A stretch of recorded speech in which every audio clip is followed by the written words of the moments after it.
안녕하십니까. 12월 10일 목요일 말씀 묵상 함께 시작하겠습니다. 오늘 하루 다시 한번 밝았는데요. 주님께서 다시 한번 우리에게 말씀으로 힘을 주시기를 축원합니다. 하나님께서는 진정 살아계시다는 생각을 요즘은 정말 많이 하거든요. 왜냐하면 정말 이 말씀에 나타나 있는 그 하나님께서 동일한 모습으로 우리 가운데 나타나시고 어려움을 허락하실 때에도 또한 소망을 주시고 주님께서 다시 일어날 길을 보여주시는 하나님이시라는 사실을 확인하기 때문입니다. 전 세계가 여러가지 팬데믹으로 인해서 어려움을 겪고 있고 그 때문에 경제적으로 힘든 분들, 제가 함께 하시는 분들 지금 상황이 어떤지 한 분 한 분 알 수가 없지만 나름대로 그 어려움과 두려움 갖고 계신 분들이 많을 것이라 생각이 됩니다. 하지만 주님께서 함께 하시기 때문에, 그리고 주님께서 분명히 회복시켜 주실 것이기 때문에 우리가 두려워하지 않을 수 있다고 확신합니다. 이 시간 말씀의 능력을 가지고 회복시키는 하나님, 모든 것을 바로 돌려놓으시는 하나님을 바라볼 수 있었으면 좋겠습니다. 그럼 하나님께서 주시는 그 은혜를 위해서 함께 나아가는 시간 되었으면 좋겠습니다. 오늘 본문 요엘서 3장 14절에서부터 21절, 요엘의 마지막 부분입니다. 요엘서가 어떻게 결론 지어지고 있는지를 통해서 하나님의 위로를 받으시는 시간 되었으면 좋겠습니다.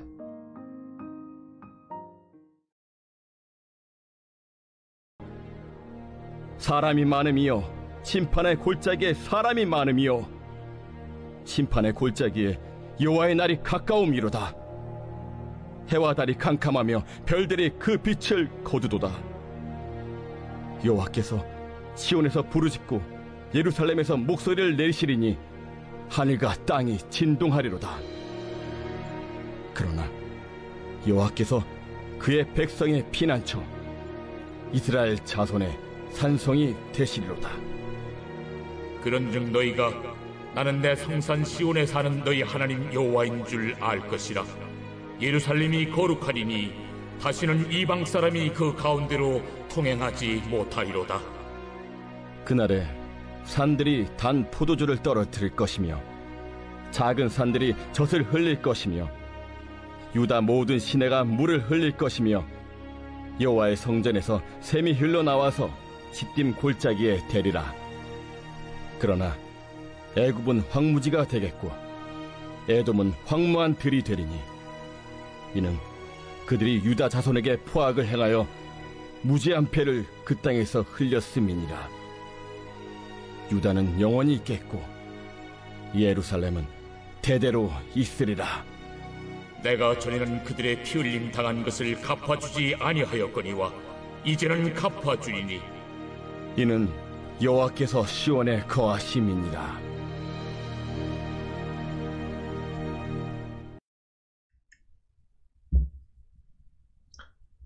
네, 요엘서 마지막 부분이죠. 예, 주님의 백성에게 임하는 그 번영, 회복, 그것을 선포하는 부분입니다. 요엘서 자체가 그렇게 길지 않으니까 3장으로 이루어져 있는 짧은 선지서 아닙니까? 처음에 재앙으로 시작했지만 회복으로, 번영으로 이렇게 끝나고 있는 것을 볼 수가 있죠. 그래서 처음에는 주님의 백성인 이스라엘에게 또는 유다와 예루살렘에게 하나님의 재앙이 임하고 그들이 회개함으로써 회복되는 이야기를 하고 난 다음에는 그것이 다 끝나고 나서는 이제 재앙은 이스라엘의 대적들에게, 회복과 번영은 이스라엘, 유다와 예루살렘에게 주어지는 모습을 볼 수가 있습니다. 이걸 통해서 하나님께서 결국은 자기 백성을 지키시고 자기 백성에게 복을 주신다, 그 선포가 여기 이루어지고 있는 것이죠. 자, 14절부터 16절까지 내용 한번 보겠습니다. 전반적으로 봤을 때 내용 자체는 그렇게 어렵진 않아요. 사실은 굉장히 좀 단순한 내용이지만 이걸 통해서 우리가 위로받을 수 있는 것들이 있거든요. 자, 14절 보시면 사람이 많으며 심판의 골짜기에 사람이 많으며 심판의 골짜기에 여호와의 날이 가까움이로다. 여호와의 날이 가까웠다고 되어 있어요. 여호와의 날 앞에서 어땠습니까? 이스라엘 백성들에게 재앙을 내리는 날이에요. 소재와 전제가 끊어지게 하는 날이죠. 모든 것이 다 없어지게 되는, 정말 가난하고 피곤하고 그런 재앙 가운데, 그런 상황에 처하게 되는 날이고, 또한 외적이 쳐들어와서, 너무나도 강한 외적이 쳐들어와서 모든 것을 파괴해버리는 그런 날이 바로 여호와의 날이었습니다. 그런데 여기서 여호와의 날이 회복되어 있어요. 사람이 많다는 말이 무슨 소리냐 하면요, 전쟁이 크게 일어났다는 얘기입니다. 그 골짜기에 수많은 사람들이 모여가지고 그야말로 격렬한 전투가 벌어지고 있는 거죠. 마치 그 영화에서, 제가 기억나는 영화는 반지의 제왕 뭐 이런 영화에 보면 엄청난 사람들이 사람이 아니죠. 어쨌든 그 사람들이 모여서 거기서 막 싸움을 벌이는 모습을 볼 수 있는데, 그런 모습을 우리가 한번 떠올려 보시면 되겠습니다. 정말 많은 사람들이 모여서 거기서 살육이 벌어지고 있는 겁니다. 근데 그 살육이 누구에 의해서 이루어지는 거예요? 예. 결국은 하나님의 섭리 안에서 이루어지는 겁니다. 어느 군사가 어느 군사를 치고, 어느 군사가 어느 군사를 치고 있겠지만, 그 모든 것 위에 하나님의 심판이 있기 때문에 결국 그걸 통해서 그 악한 자들이 모두 다 심판을 당하는 모습을 이제 상상하시면 됩니다. 그때에 해와 달이 캄캄하며 별들이 그 빛을 거두도다 라고 되어 있어요. 새로운 날이 시작되는 거예요. 무슨 소리냐면요, 인간이 이 세상 만사를 이렇게 살펴볼 때, 사람이 만든 거 말고 말입니다, 자연 현상을 살펴볼 때, 물론 자연 현상은 대부분 보면 다 그 주기를 따라서 정기적으로 이루어집니다. 봄, 여름, 가을, 겨울이 오고요. 그리고 추워질 때가 있으면 더워질 때가 있고요. 그리고 뭐 강의 수량이 많아질 때가 있으면 적어질 때가 있고, 다 정기적인 것이 있지만, 그 정기적인 것을 가장 잘 따르는, 그러니까 오늘은 이상하다, 이번 겨울은 예전처럼 안 춥다, 그런 경우 있잖아요. 이번 여름은 그렇게 덥지 않은데? 그런 경우도 있고, 이번 해에는 봄이 있었는지 없었는지 모르겠어, 뭐 이런 경우가 생기죠. 그런데 그에 비해서 천체는, 하늘에 있는 해와 달과 별을 생각해 보세요. 이거는요 거의 변동이 없습니다. 고대 사람들이 보기에 일식과 월식 이외에는 변화라는 것이 없어요. 가끔 일식과 월식, 그리고 가끔 이제 혜성, 이렇게 뭐 별똥별 떨어지고 뭐 이런 것들이 있습니다만은, 실제로는 하늘에는 거의 변화가 없는 것이 사실입니다. 언제나 그 제시간에 해는 뜨게 돼 있고, 언제나 제때가 되면 달은 찼다가 이지러졌다를 계속하죠. 그런데 갑자기 해와 달이 캄캄해집니다. 별들이 그 빛을 거두게 됩니다. 이게 무슨 소리입니까? 그 이전에는 일어났던 적이 없는, 한 번도 이런 일이 없었다라고 말할 수 있는 그런 일이 벌어졌다는 거죠. 바로 여호와의 날, 하나님께서 특별하게 임하시는 어떤 이적의 날이요, 어떤 역사적으로 기록될 만한 날이요, 사람들이 기억하지 않을 수 없는 날, 이 바로 여호와의 날이 이루어졌다는 것을 선포하는 것이죠. 그런데 여기서 여호와께서 시온에서 부르짖고 예루살렘에서 목소리를 내실 것이다, 이렇게 외칩니다. 근데 이 말이 2장 1절에도 나와 있습니다. 2장 1절부터 11절까지 어떤 내용이었습니까? 혹시 기억하시는 분 있으실지 모르겠는데, 이스라엘 백성에게 대적들이 밀려와서 그 대적들이 모조리 그 이스라엘을 파괴하는 그 그림이었어요. 그리고 맨 마지막에 보시면 그들의 앞에 누가 계세요? 여호와 하나님 계세요. 여호와 하나님이 그들의 앞에 서가지고 소리를 지르면서, 그때는 요엘서 2장 1, 2절 제가 따왔는데요, 시온에서 나팔을 불며 나의 거룩한 산, 이게 시온산이죠.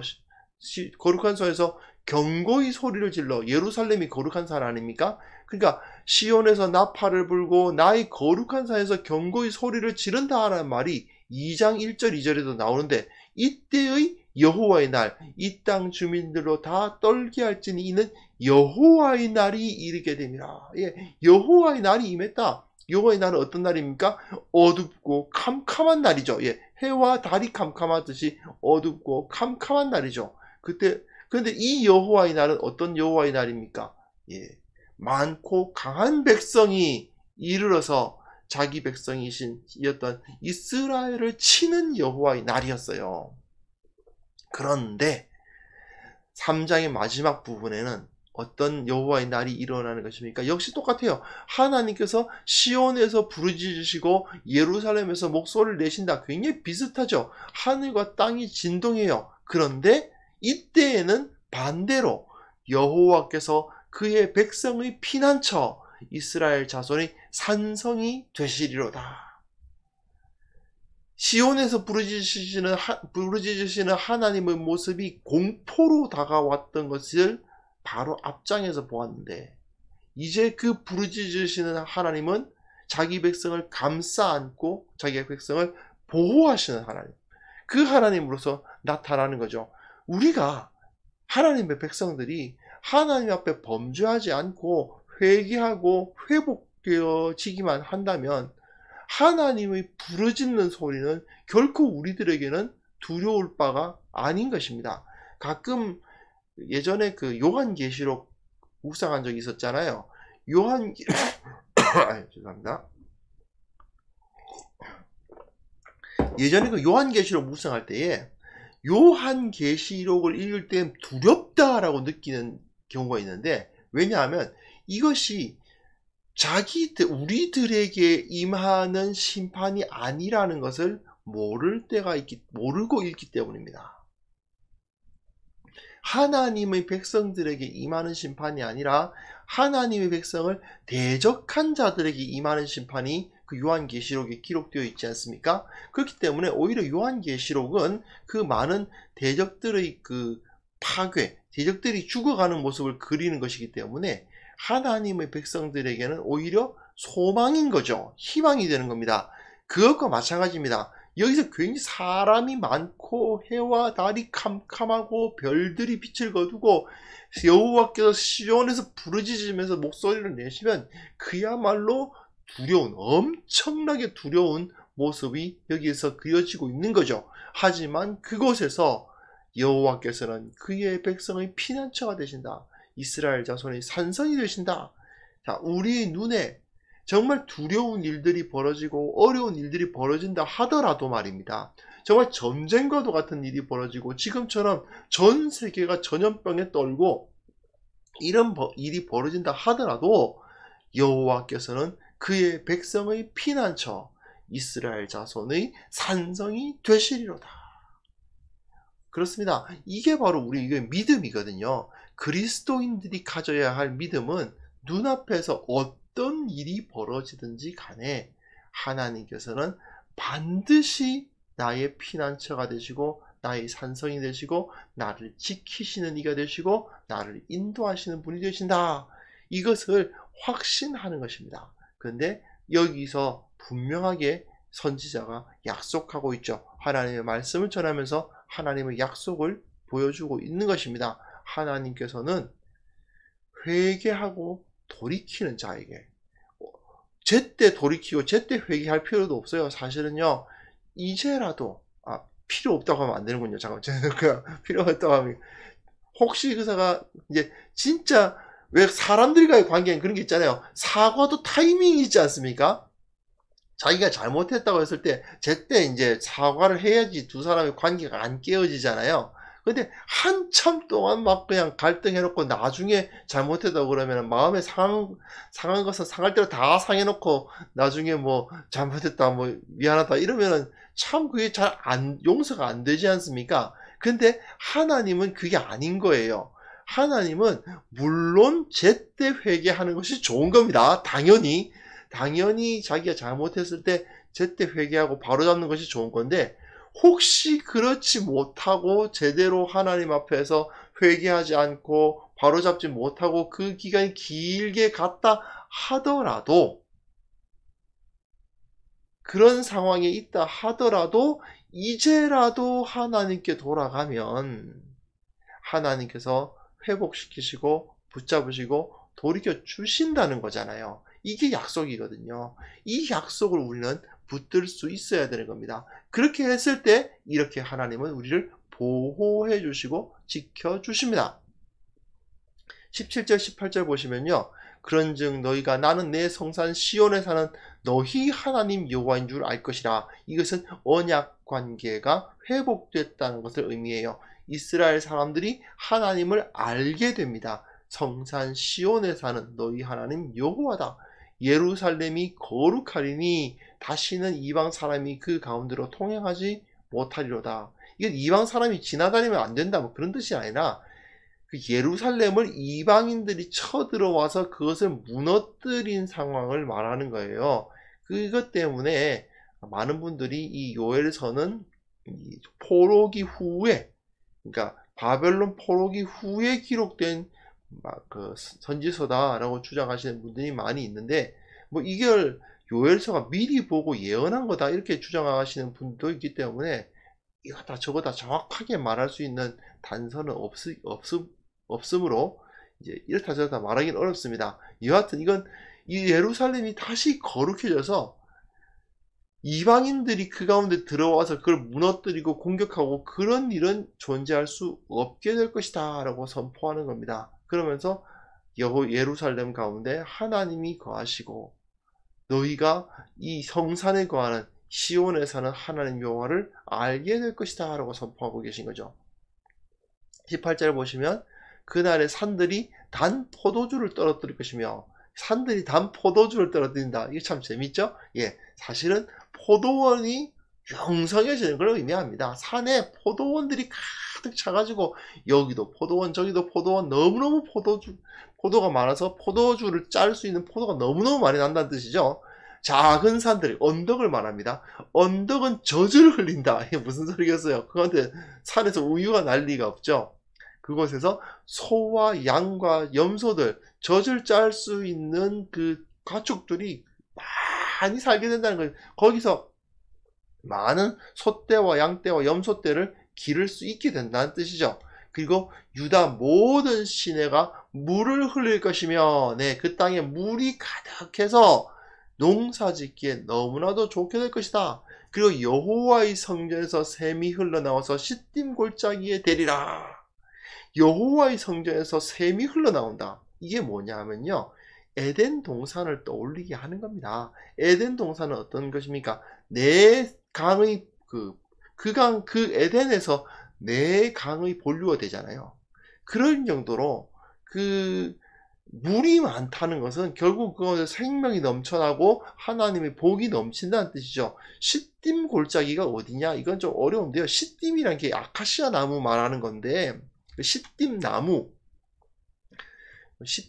나무가 많이 자라는 그 골짜기가 어딘지를 우리가 정확히 알 수가 없어요. 창세기에 보면 그 시딤 골짜기라는 곳에서 막 그 왕들이 와서 전쟁을 벌이는 그런 모습을 볼 수 있는데, 염해, 그러니까 사해 바로 남쪽에 있는 지역을 말하는 건데요. 그곳을 이것에서 가리키고 있다고 보기는 어렵습니다. 그냥 아카시아 나무가 많이 자라는, 그러니까 아카시아 나무는 물이 없는 자리에서도 그렇게 잘 자란대요.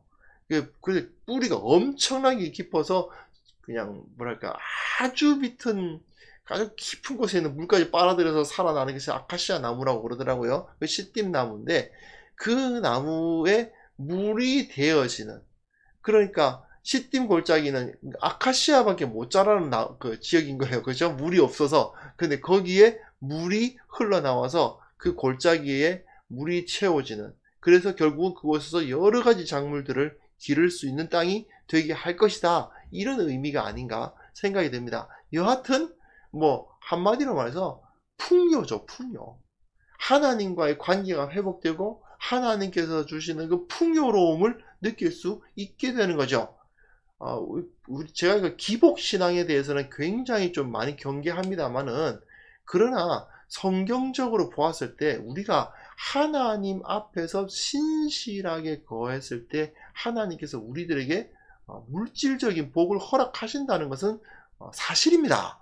그것은 부정할 수가 없어요. 물론 잠언에도 나오지만 나를 너무 부하게도 마시고 너무 가난하게도 마시고 교만하게도 말고 범죄하지도 말고 그렇게 노래하잖아요. 그 하나님께서 주시는 하나님께서 주시는 그 풍요는 사실은 엄청난 대부호가 되거나 또는 아주 가난해서 겨우 먹고 살게 만들거나 그런 것들 것들을 다 제외한 그 중간길쯤 좌로나 우로나 치우치지 않는 그 정도의 그 부를 약속해 주시고 있는 것이 맞기는 해요. 그러다 보니까 이스라엘의 역사를 봐도 정말 이들이 하나님 앞에 잘 폈을 때는 남부럽지 않은 부를 누리면서 살아요.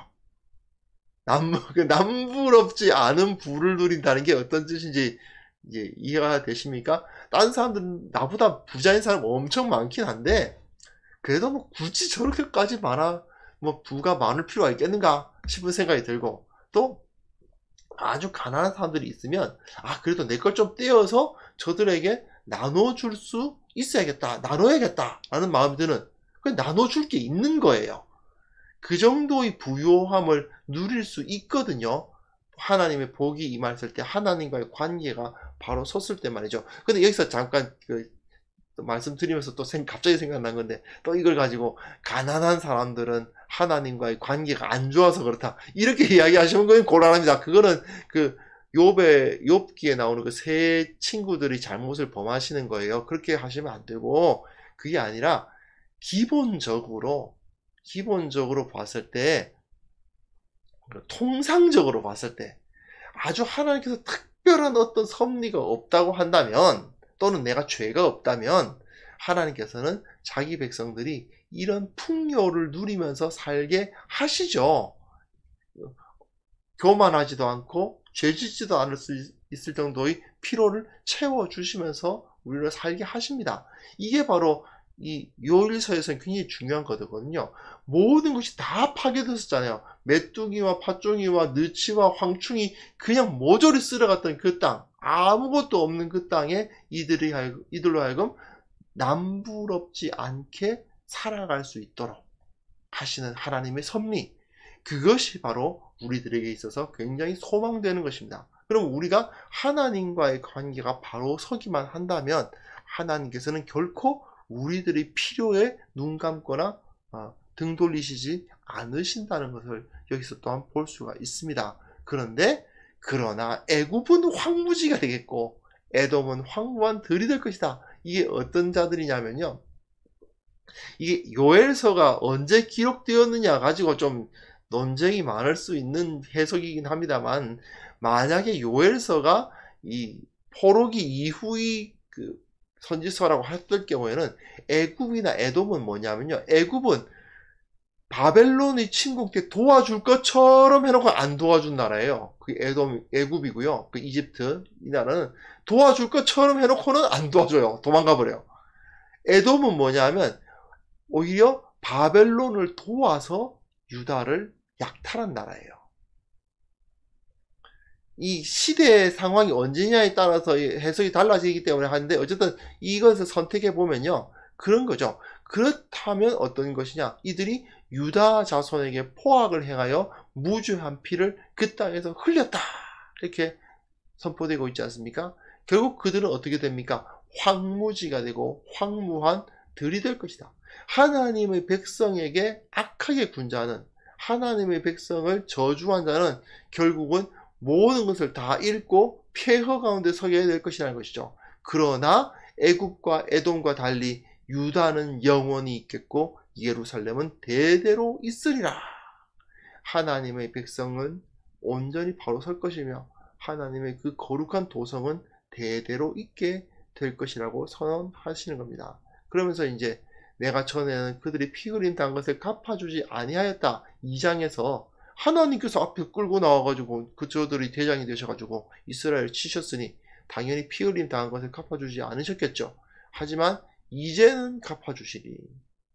이제는 갚아주십니다. 왜 이제는 갚아주실까요? 하나님께서 자기 백성을 회복하셨기 때문에, 그 백성들이 하나님 앞에 회개함으로 나왔기 때문에, 그렇기 때문에 여호와께서 시온에 거하심이라, 여호와께서 그 시온에 다시 거하셔서 모든 것을 회복하실 것이기 때문에 그 대적들의 원수를 갚아 주실 것이라고 선언하면서 요엘서는 마치고 있습니다. 결국 우리는, 제가 좀 전에 미리 또 말씀드린 게 있습니다만, 하나님께서 언젠가는 우리의 억울함과 고통을 보상해 주시는 분이시고요, 그 대적에게 원수를 갚으시는 분들이고요, 그리고 하나님 앞에 회개하고 돌아오는 자들을 받아주시고 회복시켜 주시고, 또한 자기 백성의 쓸 것들, 필요를 알아서 그들에게 적절하게 공급해 주신다는 것, 이것을 우리가 이 자리에서 믿을 수 있습니다. 지금 경제 상황이 많이 어려워지니까 전염병 때문에 경제 상황이 너무 어려워졌죠. 그러다 보니 어떤 분들은 폐업을 한다고 그러시고, 어떤 분들이 버텨야 되는데 도저히 버틸 힘이 없다 그러시고, 그런 분들이 눈에 띕니다. 참 제가 어떻게 도와드릴 수 있는 능력이 없다는 생각을 참 많이 하는데, 저는 아침마다 이분들을 위해서 좀 기도하고 있거든요. 언제나 이 묵상이 끝나고 나면 지금 이 상황에서, 이 팬데믹 상황에서 고통당하시는 분들을 위해서 중보하며 하나님 앞에 기도하고 있습니다. 근데 그 기도 가운데 확신이 드는 것은 뭐냐 하면, 하나님께서 아주 버리지는 않으실 것입니다. 조금 우리들의 고통을 당하는 것을 허락하시긴 하시지만, 힘들게 하시지만, 이걸 통해서 우리들이 회개하도록, 하나님을 더 찾도록 만들고, 결국은 이것을 회복시켜 주셔서 이전에 있었던 모든 손해가 되갚아지고 다시 한번 일어나서 주님의 일을 할 수 있는 힘을 주실 것이라는 확신을 갖게 됩니다. 주님께서는 반드시 이렇게 회복시키시고 갚아주십니다. 그러므로 중요한 건 뭐냐 하면, 우리가 주님께서 보시기에 기뻐하시는 모습으로 변화되고 회개하고 정말 주님께서 원하시는 삶을 살기로 결단하고 실천해야 되는 거죠. 그렇게 되면 주님께서 분명히 회복시켜 주십니다. 분명히 하나님께서 이 섭리 가운데서 온 땅을 바로잡아 주실 것이라고 생각합니다. 우리가 하나님 앞에서 바로 서지 못하는 것이 혹시 없었는지 한번 생각해 보십시오. 만약에 소돔성에 똑바로 살아가는 의인 10명이 있었으면 그 소돔성은 안 망했습니다. 그걸 다시 한번 생각해 보세요. 내가 바로 설 수만 있다면, 아무리 세상에 악이 많다 하더라도 그리스도인들이 의인으로서 그 가운데 서 있다면 하나님께서는 이 땅을 이제 유황불로 치시거나 이렇게 큰 고통으로 몰아넣지는 않으실 것입니다. 하나님께서는 분명히 아무리 어려운 상황이 있다 하더라도 하나님은 자기 백성을 지키는 분이 되어 주실 것입니다. 이것을 다시 한번 확신하시고요. 회개할 것 있다면 빨리 회개하고, 주님께서 기뻐하실 만한 일을 할 수 있는 것들이 생각나신다면 실천하시고, 그리고 하나님께서 반드시 회복시켜 주실 것을 믿으면서 나아가는 시간 되었으면 좋겠습니다. 이 시간 함께 기도하며 하나님의 회복을 구하는 시간 갖도록 하겠습니다. 함께 기도합니다.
하나님 아버지, 주님께서 우리를 돌보아 주실 것을 우리가 확실히 알고 확신하고 주님을 의지합니다.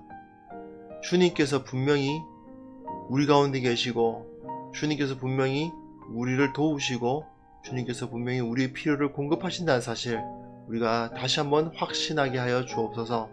주님, 하나님의 영광, 교회의 영광이 이 땅 가운데 회복되기를 원합니다.